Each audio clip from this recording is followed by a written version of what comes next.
మన రక్షకుడైన మన ప్రభు అయిన యేసుక్రీస్తు నామంలో మీ అందరికీ కూడా ఉదయకాల శుభములు తెలియజేస్తా ఉన్నాను. ప్రియ దేవుడి సంగమా, దేవుడి ప్రజలరా, మరొక దినము చూసే ధన్యత దేవుడు తన కృప చేత మనకు అనుగ్రహించి మనల్ని సజీవులు కలబెట్టిన దేవాది దేవుడైన మన రక్షకుడైన మన ప్రభు అయిన యేసుక్రీస్తుకు కృతజ్ఞతాస్తుతులు చెల్లిస్తా ఉన్నాను. ప్రియ దేవుడి సంగమా, దేవుడి ప్రజలరా, ప్రతి హృదయకాలం దేవుడు మనల్ని జ్ఞాపకం చేసుకుంటూ ప్రతిరోజు నూతన దినాన్ని దేవుడు మనకు అనుగ్రహిస్తూ మన ఆయుష్ కాలంలో మరొక నూతన దినాన్ని పొడిగిస్తూ దేవుడు మనకు రక్షణ పొందుకోవడానికి సమయం ఇస్తున్నాడనే సత్యాన్ని జ్ఞాపకం చేసుకోవాలని ప్రభు పేరట తెలియజేస్తూ ఉన్నాడు. ప్రియ దేవుని సంగమా, దేవుని ప్రజలరా, భారతదేశం అంతటా కూడా మరి వర్షాలు పడతా ఉన్నాయి. మరి తుఫాను వాతావరణంలో మనం ఉంటుండగా మరి అనేక మంది ప్రజలు మరి ఎంతో మంది బాధపడుతూ వారి పొలాలు వారు నష్టపోతూ ఉన్నారు. మరి వర్షంలో ఎంతో మంది ఇబ్బంది పడుతూ ఉన్నారు. వారి గురించి మనం అందరం కూడా ప్రార్థన చేయాలి. మరి దేవాది దేవుడు వర్షాన్ని తక్కువ చేసే విధంగా మనం వ్యక్తిగత ప్రార్థనలో జ్ఞాపకం చేసుకొని మరి తుఫానుతో ఎంతోమంది మరి ప్రజలు బాధపడుతూ ఉన్నారు. ఎంతోమంది ప్రజలు నిరాశలుగా అయిపోతూ ఉన్నారు. ఎంతోమంది కుటుంబంలోని వారు కోల్పోతూ ఉన్నారు.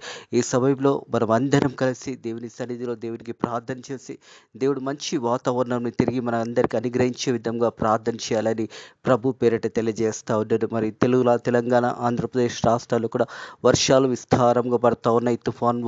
తుఫాన్ ఒక ప్రభావం వల్ల మరి అనేక ప్రాంతాలలో మరి భారీ వర్షాలు కూడా పడుతూ ఉన్నాయి. ఈ సమయంలో మనం అందరం కూడా దేవుని సన్నిధిలో మోకరించి ప్రార్థన చేసి దేవుడు మంచి వాతావరణాన్ని తిరిగి మనకు అనుగ్రహించే విధంగా మనము దేవునికి విన్నపములు చేసినట్టయితే దేవాతి దేవుడు తిరిగి మనందరికీ కూడా మంచి వాతావరణం అనుగ్రహిస్తాడని సత్యాన్ని జ్ఞాపకం చేసుకోవాలని ప్రభు పేరట తెలియజేస్తాను. హృదయ కాలపు యాత్రా కీర్తనలో 121 దావీదు కీర్తన మొదటి వచనం నుంచి చివరి వచనం వరకు వాక్య భాగాన్ని హృదయ కాలం ధ్యానించబోతా ఉన్నాము. 121 దావీదు కీర్తన మొదటి వచనం నుంచి చివరి వచనం 8వ వచనం వరకు వాక్య భాగాన్ని హృదయ కాలం ధ్యానించబోతా ఉన్నాము. ప్రియ దేవుని సంగమా, దేవుని ప్రజల, ఈ కీర్తన అంతా కూడా దేవుడు మనకు సహాయకుడుగా ఉన్నాడని సత్యాన్ని జ్ఞాపకం చేసుకోవాలి. We can depend upon God for help. మనము దేవుని మీద ఆధారపడవలసిన వారుగా ఉన్నామనే సత్యాన్ని జ్ఞాపకం చేసుకోవాలి. ఈ యొక్క అనుకూలమైన పరిస్థితులలో కూడా ఈ యొక్క తుఫాన్ ప్రభావం వల్ల ఎంతోమంది మరి నష్టపోతూ ఉన్నారు. ఎంతోమంది పంటలు నష్టపోతూ ఉన్నారు. ఎంతోమంది వారి యొక్క జీవితాలలో ఎంతో వారు కోల్పోతూ ఉన్న సమయంలో మనం అందరం కూడా దేవుని మీద ఆధారపడి ప్రార్థన చేసి అట్టి ప్రజలందరికీ కూడా దేవుడు సాయం చేసే విధంగా మీ వ్యక్తిగత ప్రార్థనలో జ్ఞాపకం చేసుకోనండి. భారతదేశం అంతటి గురించి ప్రార్థన చేయండి. అలాగే తెలంగాణ, ఆంధ్రప్రదేశ్ ప్రాంతంలో మరి ఎంతోమంది ప్రజలు బాధపడుతూ ఉన్నారు. ఈ తుఫాన్ వాతావరణంలో ఎంతోమంది సమస్తము కోల్పోతున్న ఆ బిడ్డల గురించి ప్రార్థన చేయాలి. అదే రీతిగా గవర్నమెంట్ కూడా ప్రజలకు సహాయం చేసే విధంగా నాయకులు సరైన నిర్ణయాలు తీసుకొని ప్రజలకు సహాయం చేసే విధంగా మరి దేవుడు నాయకులు కూడా మంచి జ్ఞానం ఇచ్చే విధంగా మనం అందరం కూడా వ్యక్తిగత ప్రార్థనలో చివరిలో మనం అందరం కూడా మరి ప్రార్థన చేసాము. దానికంటే ముందుగా వాక్యంలోకి వెళ్దాము. 121 దావీదు కీర్తన, we can depend upon God for help. ప్రతిదీ కూడా మనం దేవుని మీద ఆధారపడవలసింది. దేవుడే మనకు సహాయకుడుగా ఉన్నాడు. దేవుడే మనల్ని విడిపిస్తాడు సమస్యల నుంచి కానీ, కష్టముల నుంచి, బాధల నుంచి కానీ, మన ప్రయాణాల గురించి కానీ దేవుడు ఎల్లప్పుడూ కూడా మనల్ని కాపాడుతాడనే సత్యాన్ని జ్ఞాపకం చేసుకోవాలి. కొండల తట్టు నా కన్నులతో చిన్నాను, నాకు సాయం ఎక్కడి నుంచి వచ్చును? ఈ ప్రశ్న మన అందరిలో ఉన్నది. ఎక్కడి నుంచి మనకు సాయం వస్తుంది? ఎవరొచ్చి మనకు సాయం చేస్తారు? అందరూ వదిలేస్తారు. ఎవరు సాయం చేసేవారు ఎవరు కూడా కనిపిస్తలేరు అని మనం ఆలోచిస్తున్న సమయంలో ఈ ప్రశ్న మనకు గుర్తుకొస్తుంది. కొండల తట్టు నా కన్నులతో చిన్నాను, నాకు సాయం ఎక్కడి నుంచి వచ్చును అనే ప్రశ్న. ప్రియ దేవుని సంగమా, దేవుని ప్రజలరా, ఈ ప్రశ్నకు జవాబు దేవాది దేవుడు రక్షకుడైన మన ప్రభు యేసుక్రీస్తు అనుగ్రహిస్తున్నాడని సత్యాన్ని జ్ఞాపకం చేసుకోవాలి. యెహోవా వల్లనే నాకు సహాయం కలుగును. హల్లెలూయా. దేవుని వల్లనే మనకు సహాయం కలుగుతుంది. మనం ఒక పరిస్థితులు బాగలేనప్పుడు, మన స్థితిగతులు బాగలేనప్పుడు, మనం అనారోగ్యంతో ఉన్నప్పుడు దేవుడే మనకు సహాయం చేస్తాడనే సత్యాన్ని జ్ఞాపకం చేసుకోవాలి. ఆయన భూమి ఆకాశంలో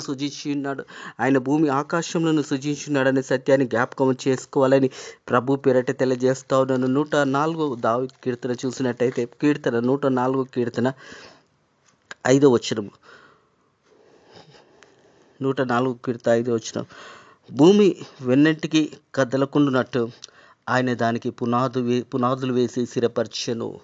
భూమి ఎన్నటికీ కూడా కదలపడకుండానట్టు భూమి మీద దేవాది దేవుడు పునాదులు వేసి స్థిరపరిచి ఉన్నాడు. ప్రియ దేవుడి సగ్గబా దేవుడి ప్రజలారా, మనం ప్రపంచంలో చూస్తూ ఉన్నాం, ఎన్నో సంఘటనలు జరుగుతూ ఉన్నాయి, భూకంపాలు జరుగుతున్నాయి, ఎంతోమంది మరి ప్రాణాలు కోల్పోతూ ఉన్నారు, వర్షంలో తుఫాన్ల ద్వారా ఇవన్నీ కూడా జరుగుతున్నాయి. కానీ సృష్టికర్త అయిన దేవాది దేవుడు భూమికి పునాది వేసి ఉన్నాడనే సత్యాన్ని జ్ఞాపకం చేస్తాం.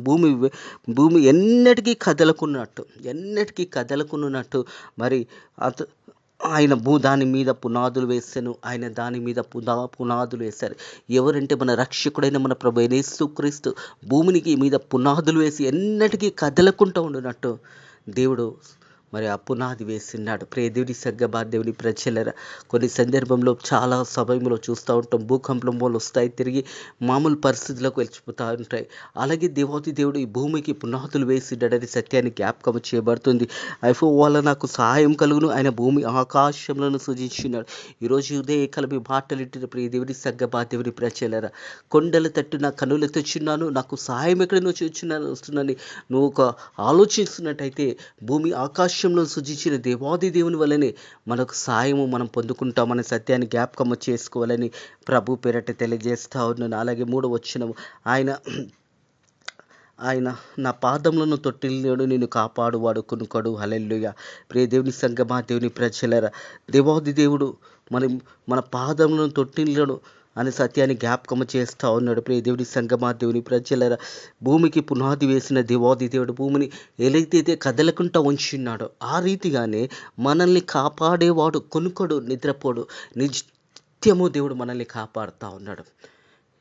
ఈ రోజు వరకు, ఈ సమయం వరకు, ఈ గడియ వరకు కూడా నువ్వు సజీవులకలు ఉన్నావంటే దేవుడు నిన్ను కాపాడుతున్నాడని సత్యాన్ని జ్ఞాపకం చేసుకోవాలి. ఆయన నీ పాదములను తొట్టిల్లాడు, మనల్ని పడిపోకుండా మనల్ని కాపాడుతూ మనల్ని స్థిరమైన జీవితాలు దేవుడు అనుగ్రహిస్తున్నాడు. మనం కదలబడకుండా ఉంటున్నామంటే దేవుని యొక్క కృప వల్లనే. ఎందుకంటే దేవుడు మనం కదులుతున్నప్పుడు కూడా దేవుడు మనల్ని కాపాడుతూ ఉన్నాడు. దేవుడు మనం నడుస్తున్నప్పుడు కాపాడుతున్నాడు. మన రాకపోకలంతా కాపాడుతూ నిన్ను కాపాడువాడు కొనుకోడు, నిద్రపోడు అనే సత్యాన్ని జ్ఞాపకము చేసుకోవాలి. మన రక్షకుడైన మన ప్రభువైన యేసుక్రీస్తు నిత్యము మనల్ని కాపాడుతాడు, మన రాకపోకలను కాపాడుతాడు. నేను కాపాడువాడు కొనుక్కోడు, నిద్రపోడు. ఇట్లా రెప్ప కూడా కొట్టకుండా ఈ రోజు వరకు మనల్ని ఈ రీతిగా ఉన్నామంటే అది దేవుని కృప వల్లనే ఉన్నాము. మన గొప్పతనం కాదు, మన మంచితనం కాదు, మంచి ఆరోగ్యం అని కాదు, మనం ధనము కాదు, ఐశ్వర్యం కాదు, లేదా మంచి ఫిట్నెస్ బాడీ అని కూడా కాదు. కానీ ఆయన ఉచితమైన కృప చేతనే మనము ఇంతవరకు సజీవు లెక్కలు ఉన్నాము. ఈ లోకాన్ని ఎంతోమంది వదిలివేసి వెళ్ళిపోయినా కానీ దేవుడు ప్రతి హృదయ కలబలని జ్ఞాపకం చేసుకుంటూ మనల్ని సజీవు లెక్కలు పెడుతూ దేవుడు మరొక నూతన దినాన్ని అనుగ్రహిస్తూ మనల్ని కాపాడువాడు కొనుక్కడు, నిద్రపోడు. ఎల్లప్పుడూ కూడా దేవుడు మన పక్కన ఉండి మనల్ని కాపాడుతాడని సత్యాన్ని జ్ఞాపకం చేసుకోవాలని ప్రభు పేరిట తెలియజేస్తా ఉన్నాను. ఇశ్రాయేలును కాపాడువాడు కొనుక్కడు, నిద్రపోడు. యెహోవా నేను కాపాడును. హల్లెలూయా. దేవుడే మనల్ని కాపాడుతాడని సత్యాన్ని జ్ఞాపకం చేసుకోవాలి. ప్రియ దేవుని సగ్గమా దేవుని ప్రజల, ఎన్నో సందర్భంలో మనం వెళ్తుంటాము మార్గంలో, కానీ ఇక్కడక్కడ వెళుతున్న మార్గం అంతట్లో కూడా దేవుడు నీకు సహాయకుడుగా ఉన్నాడు. నిన్ను కాపాడువాడు నిద్రపోడు, కొనుకోడు అనే సత్యాన్ని జ్ఞాపకం చేసుకోవాలి. ఇశ్రాయేలును కాపాడువాడు కొనుకోడు, నిద్రపోడు. యెహోవా నేను కాపాడును. హల్లెలూయా. యెహోవాని మనల్ని కాపాడుతాడనే సత్యాన్ని జ్ఞాపకం చేసుకోవాలని ప్రభు పేరట తెలియజేస్తా ఉన్నాడు. నీ కుడి పక్కన యెహోవా నీకు నీడగా ఉండును, పగల ఎండ దెబ్బనైనా నీకు తగలదు. ప్రియ దేవుడి సగ్గమా దేవుడి ప్రజలరా, నీ కుడి పక్కన యెహోవా నీడగా ఉంటాడు. కొన్ని సందర్భంలో ఒక సేవకుడి రీతిగా మరి దేవునికి ప్రార్థన చేస్తూ ఉంటాడంట. దేవాన్ని చాలా కష్టంలో ఉన్నానయ్యా, నేను నడవలేకపోతున్నానయ్యా, నేను ఎంతో ప్రయాసపడుతున్నానయ్యా, ఎంతగా పరిచర్య చేస్తున్నానయ్యా, నువ్వు నాకు తోడు ఉంటలేవు యేసయ్యా అని ప్రార్థన చేస్తూ ఉంటాడంట. నడవలేకపోతున్నానయ్యా, చాలా కష్టం ఉన్నదయ్యా, మరి నాకు శరీరము సహకరిస్తలేదు అని అతడు దేవుని తట్టు చూసి ప్రార్థన చేస్తూ ఉన్నాడు సేవకుడు. ఆ సమయంలో దేవుడు అతనితో మాట్లాడాడంట. ఏమన్నాడంటే, బిడ్డ, నీకంటే ముందుగా నేను నడుస్తున్నాను. యేసయ్య, నాకంటే ముందుగా నువ్వు ఎలా నడుస్తున్నావంటే, ఒకసారి నువ్వు పరిశోధించుకున్నప్పుడు, అది చూసినప్పుడు ఆ నీడను చూశాడంట. యేసు ప్రభు చెప్తా ఉన్నాడంట, నడుచుచున్నది నువ్వు కాదు, నిన్ను ఎత్తుకొని నేను నడిపిస్తున్నాను. నీకంటే ముందుగా నేను నీతో పాటు నడుస్తున్నాను, నిన్ను ఎత్తుకొని నేను నడుస్తున్నాను అని చెప్తున్నాడు. ప్రియ దేవుని సంగమా, దేవుని ప్రజ, అందుకే వాక్యం ఉంటుంది, నీ కుడి పక్కన యెహోవా నీకు నీడగా ఉంటాడు. ఎప్పుడు కూడా మన నీడ మనకు కనిపిస్తున్నప్పుడు, మనం నడుస్తున్న సందర్భంలో కూడా దేవుడు మనకంటే ముందుగా మనకు నడుస్తాడు. ఎప్పుడు నడుస్తాడంటే యెహోవా యందు భయభక్తుల వారు, ఆయన త్రోవలందు నడిచేవారు ధన్యులు అంటుందిగా. దేవుని మీద ఆధారపడి దేవాది దేవుడైన రక్షకుడైన మన ప్రభు అయిన యేసుక్రీస్తుని నీ పూర్ణ హృదయంతో నమ్ముకొని సమస్తము నువ్వు దేవుని మీద ఆధారపడినప్పుడు దేవుడు మనల్ని నడిపిస్తాడని సత్యాన్ని జ్ఞాపకం చేసుకోవాలని ప్రభు పేరట తెలియజేస్తా ఉన్నాను. ప్రియ దేవుని సంగమా, దేవుని ప్రజల, పగలు ఎండ దెబ్బనైనా నీకు తగలదు. అలాగే చూసినట్టయితే రాత్రి వెన్నె దెబ్బలైనా నీకు తగలదు. పగలు ఎండ దెబ్బ కూడా మనకు తగలకుండా ఈ వర్షకాలంలో, ఈ తుఫానులో మనం ఉంటుండగా దేవుడు మనల్ని కాపాడుతున్నాడు కాబట్టి మనం సజీవ లెక్కలు ఉన్నాము. దేవుడు మనల్ని తన రెక్కల కింద భద్రపరిచి ఉన్నాడు కాబట్టి దేవాది దేవుని యొక్క రెక్కల కింద మనం భద్రంగా ఉన్నాము. సమస్యలు మనం చూస్తున్నాము, వాతావరణం మార్పులు, భయంకరమైన స్థితిలోకి మనం వెళ్ళిపోతున్నా కానీ దేవుని కాపుదల మన మీద ఇంకా ఉన్నదని సత్యాన్ని జ్ఞాపకం చేసుకోవాలి.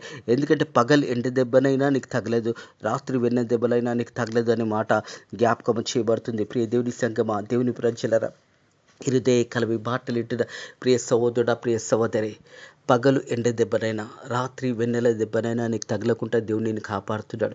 ఈ తుఫానులో, భయంకరమైన తుఫానులో మనం ఉంటుండగా, మరి భయంకరమైన వాతావరణము మార్పులలో మనం ఉంటుండగా, మరి చల్లటి గాలులు, చల్లటి వాతావరణము, అలాగే ఒక దిక్కు వర్షము కురుస్తున్న సమయంలో కూడా దేవుడు నిన్ను కాపాడుతున్నందుకు దేవునికి కృతజ్ఞతాస్తుతులు చెల్లించాలని ప్రభు పేరట తెలియజేస్తా ఉన్నాను. ప్రియ దేవుని సంగమా, దేవుని ప్రజలు, ప్రతి ఒక్కరిని దేవుడు కాపాడుతున్నాడు కాబట్టి మనం ఇంతవరకు సజీవ లెక్కలు ఉన్నామన్న సత్యాన్ని జ్ఞాపకం చేసుకోవాలని ప్రభు పేరట తెలియజేస్తావు. నిన్ను కాపాడువాడు కొనుకడు నిద్రపోడనే సత్యాన్ని జ్ఞాపకం చేసుకోవాలని ప్రభు పేరట తెలియజేస్తా ఉన్నాను.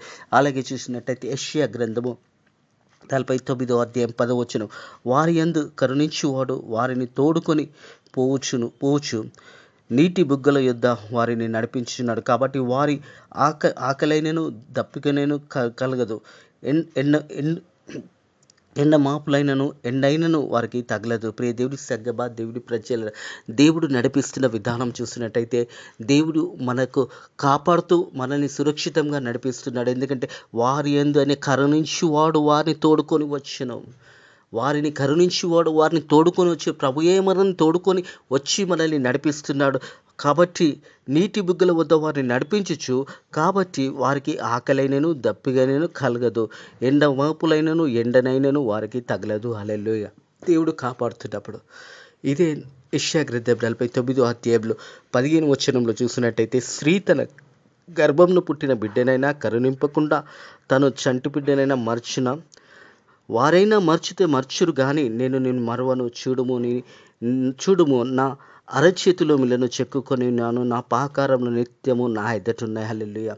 ఒకవేళ తల్లి అయినా చంటి బిడ్డనైనా మర్చుతుంది కానీ నేను నిన్ను మరువను, నిన్ను నా అరచేతిలో చెక్కుకున్నానని దేవుడు వాగ్దానము చేస్తున్నాడు. ప్రియ దేవుని సంగమా, దేవుని ప్రజలారా, అందుకే ఇంతవరకు కూడా మనం సజీవ లెక్కలు ఉన్నాము. ఎన్నో వాతావరణ మార్పులు, ఎన్నో సమస్యలు, ఎన్నో ఇబ్బందికరమైన సంఘటనలు వచ్చినా కానీ దేవుని యొక్క కాపుదల నిత్యము మనపై నిలుచుచున్నది అనే సత్యాన్ని జ్ఞాపకము చేయబడుతుంది. అలాగే చూసినట్టయితే 121వ దావీదు కీర్తన 7వ వచనం చూసినట్టయితే, 7వ వచనము, ఏ అపాయము రాకుండా యెహోవా నిన్ను కాపాడును. హల్లెలూయా. ఏ అపాయము రాకుండా దేవుడు మనల్ని కాపాడుతూ ఉంటాడు. మన మార్గంలో మనం వెళ్తున్నప్పుడు, ఉద్యోగంకి వెళుతూ వస్తున్నప్పుడు, స్కూల్కి వస్తున్నప్పుడు, కాలేజ్కి వస్తున్నప్పుడు దేవుడు మనల్ని నిత్యము కాపాడుతున్నాడనే సత్యాన్ని జ్ఞాపకం చేసుకోవాలి. ఏ అపాయము రాకుండా యెహోవా నిన్ను కాపాడును, ఆయన నీ ప్రాణంను కాపాడును. హల్లెలూయా. ఏ అపాయము రాకుండా దేవుడు మనల్ని కాపాడుతూ ఉన్నాడు. అలాగే చూస్తున్నట్టయితే మన ప్రాణాన్ని కూడా దేవుడు మన ప్రాణాలను కూడా మనల్ని కాపాడుతూ ప్రతి హృదయకాలం, అందుకే దేవుడు సజీవ లెక్కలు పెడుతున్నాడు. ప్రతి హృదయకాలము, మరి రాత్రి అంతా కూడా చీకట్లో ఉన్నప్పుడు తిరిగి మనం పండుకొని ఉదయకాలంలో లేచినప్పుడు తిరిగి దేవుడు వెలుగును అనుగ్రహిస్తూ ఉన్నాడు. వెలుగును మన మీద ప్రకాశించుచున్నాడు. మనం చూసినట్టయితే యెషయా గ్రంథంలో ఉంటుంది 60వ అధ్యాయంలో ఒక మాట ఉంటుంది. మొదటి వచనంలో చూసినట్టయితే యెషయా గ్రంథము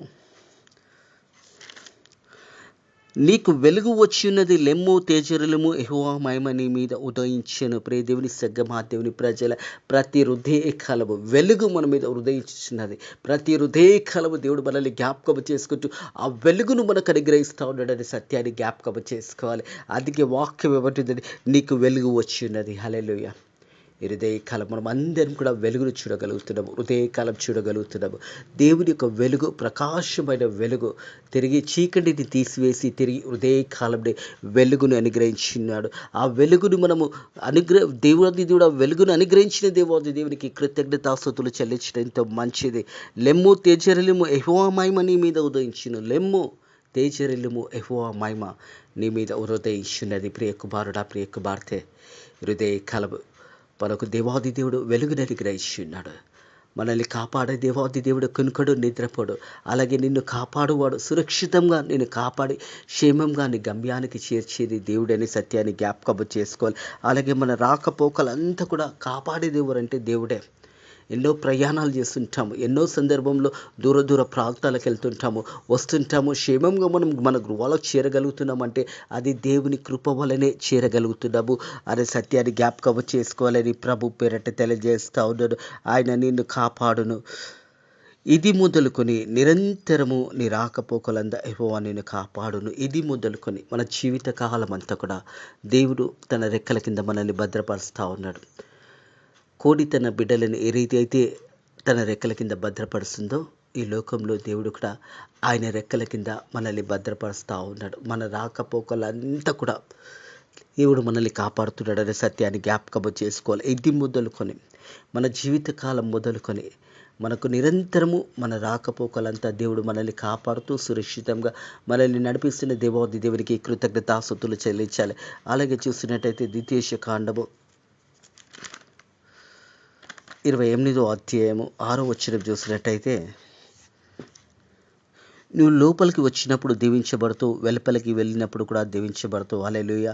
ఎంత గొప్ప మాట ప్రియ దేవుని సంగమా, దేవుని ప్రజలారా. నువ్వు ఎక్కడికైతే వెళుతున్నావో అక్కడ దీవించబడతావు. నీ ఇంట్లోకి వెళ్ళి బయటకు వచ్చినప్పుడు దీవించబడతావు. తిరిగి నీ గృహానికి చేరుకున్నప్పుడు కూడా నువ్వు దీవించబడతావు, ఆశీర్వదించబడతావు అనే సత్యాన్ని జ్ఞాపకం చేసుకో. నువ్వు లోపలికి వచ్చినప్పుడు దీవించబడతావు, వెలుపలికి వెళ్ళినప్పుడు దీవించబడతావు. ఎప్పుడు మనం దీవించబడతామంటే 28వ ద్వితీయోపదేశ కాండం 1వ వచనం జ్ఞాపకం చేసుకోవాలి. ఎందుకు దేవుడు మనల్ని దీవించలేకపోతున్నాడు, ఎందుకు దేవుడు మనల్ని కాపాడలేకపోతున్నాడు అంటే, మనము మన ఇష్టమైన మార్గంలో వెళ్తున్నామేమో, మనం త్రోవ తప్పిపోయిన వారుగా ఉంటున్నామేమో. మా గొర్రె ఏ రీతి అయితే 100 గొర్రెల నుంచి గొర్రె తప్పిపోయిందో ఆ రీతిగా తప్పిపోయిన వారుగా మనము దేవుని సన్నిధి నుంచి దూరం అయిపోతున్నామేమో. అందుకే అంటే 28వ అధ్యాయంలో ద్వితీయోపదేశ కాండంలో 1వ వచనం ఏమంటే, నీ దేవుడైన యెహోవా మాట శ్రద్ధగా విని నేడు నీకు ఆజ్ఞాపించిన ఆయన ఆజ్ఞలన్నిటినీ అనుసరించి నడుచుకునేలా నీ దేవుడైన యెహోవా భూమి మీద సమస్త జనుల కంటే నిన్ను హెచ్చించును. మొట్టమొదటిది దేవుని మాట వినాలి. దేవుని మాట ఏంటంటే, వాక్యమైన దేవాది దేవుడు మనతో మాట్లాడుతున్నప్పుడు వాక్యాన్ని వినడం నేర్చుకోవాలి. అందుకే చాలా సందర్భంలో వాక్యంలో దేవుని వాక్యంలో ఒక మాట ఉంటుంది. ఈ న్యూ టెస్ట్మెంట్లో చాలా సందర్భంలో ఆ మాట వింటాం. కొత్త నిబంధనలో ఉంటుంది, ఆత్మ సంగముతో చెబుతున్నది చెవులు గలవారు వినుగాక. ఆత్మ సంగముతో చెబుతున్నది చెవులు గలవారు వినుగాక. దేవుని వాక్యము విని ఆయన ఆజ్ఞలకు లోబడి ఆయన చిత్తానుసారంగా నడుచుకునేవారు ధన్యులు, ధన్యురాలు అని దేవుని వాక్యం తెలియజేస్తుంది. చూసినట్టయితే, నీవు దేవుడైన యెహోవా మాట శ్రద్ధగా విని నీకు ఆజ్ఞాపించిన ఆయన ఆజ్ఞలన్నిటినీ అనుసరించి నడుచుకునేడా నీ దేవుడైన యెహోవా భూమి మీద సమస్త జనుల కంటే నేను హెచ్చింపును. సమస్త జనుల కంటే హెచ్చింపు చేస్తాడు దేవాది దేవుడు. ప్రియ దేవుని సంగమా, దేవుని ప్రజలరా, మనల్ని కాపాడువాడు, కొనుకడు, నిద్రపోడు అనే సత్యాన్ని జ్ఞాపకం చేసుకోవాలి. అందుకే 121వ సంకీర్తనలో ఉంటున్న మాటను గమనించినట్టయితే, ఆయన నీ పాదములను తొట్టని లేడు, నేను కాపాడువాడు కొనుకడు, ఇజ్రాయేలుని కాపాడువాడు కొనుకడు, నిద్రపోడు, యెహోవా నేను కాపాడును. దేవుడే మనల్ని కాపాడుతాడు, దేవుడే మనల్ని సురక్షితంగా నడిపిస్తాడు. ఎప్పుడైతే నువ్వు దేవుని మీద ఆధారపడినప్పుడు దేవుడు నీ మార్గాలన్నీ కూడా సరళం చేస్తాడు. అలాగే చూసినట్టయితే 5వ వచనం, యెహోవా నేను కాపాడును, ఆయన కుడి పక్కన యెహోవా నీకు నీడగా ఉంచాడు. పగలు ఎండ దెబ్బనైనా నీకు తగలదు, రాత్రి వెన్నెల దెబ్బనైనా నీకు తగలదు. ఏ అపాయము రాకుండా యెహోవా నేను కాపాడును, ఆయన నీ ప్రాణంని కాపాడును. ఇది మొదలుకొని నిరంతరము నీ రాకపోకలంతా యెహోవా నేను కాపాడును. ప్రియ దేవుడి సగ్గ దేవుని ప్రజలారా, నిరంతరము దేవుడు మనల్ని కాపాడుతాడు. ప్రస్తుతము మరి నిన్నటి దినాన భయంకరమైన వర్షంతో అనేక మంది ప్రజలు నిరాశలవుతూ ఉన్నారు. ఎంతోమంది ప్రజలు సమస్తము కోల్పోతూ ఉన్నారు. ఈ తుఫాను వాతావరణంలో మనం ఉంటుండగా దేవుని సన్నిధిలో అందరం మోకాలుండి ప్రార్థన చేశాము. భారతదేశానికి దేవుడు మంచి వాతావరణం ఇచ్చే విధంగా తెలంగాణ, ఆంధ్రప్రదేశ్ ప్రాంతాల్లో మరి భారీ వర్షాలతో ప్రజలు ఎంతో నష్టపోతుండగా తిరిగి దేవుడు ఈ తుఫాను నుంచి మనల్ని విడిపించి మనల్ని కాపాడి సురక్షితంగా మంచి వాతావరణం దేవుడు మనకు అనుగ్రహించును గాక. నిరాశ్రులైన బిడ్డలకు దేవుడు సహాయం చేయను గాక. ఇల్లులు కోల్పోయిన బిడ్డలకు తిరిగి దేవుడు వారికి ఇల్లులు అనుగ్రహించును గాక. పంట నష్టంలతో వ్యవసాయం చేస్తున్న మరి రైతులు ఎంతో నష్టపోతుండగా దేవుడే వారికి సహాయం చేయను గాక. మరి వర్షంలో మరి ఇబ్బందులు పడుతున్న బిడ్డలకు దేవుడే తన కృప చూపించి మరి దేవుడే సమస్తము వారికి సహాయంను దేవుడు అనుగ్రహించును గాక. అలాగే నాయకులకు దేవుడు మంచి జ్ఞానం అనుగ్రహించి మంచి నిర్ణయాలు తీసుకొని ప్రజలను కొరకు వారు మంచి కార్యాలు చేయడానికి ముందుకొచ్చి ఈ తుఫాను వాతావరణంలో వారికి దేవుడు కాపాడును గాక. అలాగే భారతదేశంలో అనేక ప్రాంతాలలో విస్తారమైన వర్షాలు పడుతూ ప్రజలు ఎంతో ఇబ్బందులుగా ఉంటుండగా దేవుడు తిరిగి తన కృప చూపించి మంచి వాతావరణాన్ని దేవుడు అనుగ్రహించే విధంగా మనమందరం ప్రార్థన చేస్తాము. పరిశుద్ధుడ దేవానికి వద్దనములు స్తోత్రములు తండ్రి ప్రభా. హృదయ కలబల సజీవులు కలబెట్టి బలని కాపాడి దీవించి ఆశీర్వదించిన దేవానికి వద్దనములు స్తోత్రములు చెల్లిస్తున్న తండ్రి ప్రభా. ఈ తుఫాను వాతావరణంలో మేము ఉంటుండగా నైనా ప్రభా నీ కాపుదల మాకు దయచేయండి నైనా ప్రభా. మంచి వాతావరణాన్ని తిరిగి దయచేయండి నైనా ప్రభా.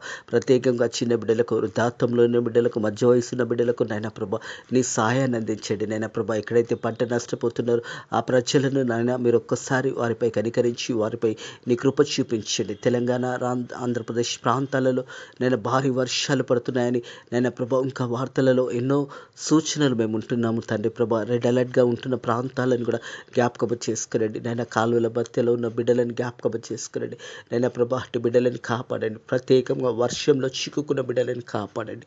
అలాగే తండ్రి సాయం చేస్తున్న హస్తాలను దీవించండి. మరి గవర్నమెంట్ నైనా సాయం చేస్తున్న ఆ బిడ్డలను కూడా దీవించండి నైనా. వర్షంలో ఇబ్బంది పడుతున్న బిడ్డలకు నైనా వారు సాయం అందిస్తూ ఆర్థిక సహాయాన్ని అందిస్తున్న బిడ్డలను కూడా మీరు దీవించి ఆశీర్వదించి ఈ తుఫాన్ వాతావరణంని తిరిగి నైనా నీ కృపచేత నెమ్మది కలగచేయండి నైనా ప్రభా. తిరిగి నైనా మంచి వాతావరణాన్ని నీ కృపచేత అనుగ్రహించి భారతదేశంలో ఉన్న ప్రజలందరినీ కూడా కాపాడండి నైనా ప్రభా. ప్రత్యేకంగా నీ రక్షణను వారికి అనుగ్రహించి నీ కాపుదలను అనుగ్రహించి నైనా ప్రభా తిరిగి నైనా మంచి వాతావరణంలోకి మనల్ని నడిపించి కాపాడి దీవించమని నజరుడైన యేసుక్రీస్తు నామములో ఈ ప్రార్థన అడిగి వేడుకుంటున్నాము తండ్రి. ఆమేన్. మన రక్షకుడైన మన ప్రభు అయిన యేసుక్రీస్తు యొక్క కృప, సమాధానము, నెమ్మది ఇప్పుడు ఎల్లప్పుడూ సదాకాలము మనకు మన బిడ్డలకు ప్రత్యేకంగా తుఫాన్లో మరి ఇబ్బందులు పడుతున్న ప్రజలకు, అలాగే తుఫాన్లో ఎంతో సమస్యలతో ఉంటున్న ప్రజలకు కూడా దేవాది దేవుడు మన రక్షకుడు వారికి కాపుదల మరి సహాయం చేసి వారిని విడిపించి అలాగే వారి కుటుంబంలో కూడా నెమ్మదిని మంచి వాతావరణాన్ని దేవుడు అనుగ్రహించి ఆ బిడ్డలకు కూడా దేవుడు తన కృప చూపించి దేవాది దేవుని యొక్క రక్షణ ఆ బిడ్డలకు అనుగ్రహించి అలాగే ఈ హృదయ కలవాటి బిడ్డలకు దేవుని యొక్క కృప సహాయము అలాగే ఇప్పుడు ఎల్లప్పుడూ సదాకాలము అట్టు బిడ్డలకు తోడై ఉండి మనందరికీ కూడా దేవుని యొక్క కృప ఇప్పుడు ఎల్లప్పుడూ సదాకాలము తోడై గాక. ఆమేన్.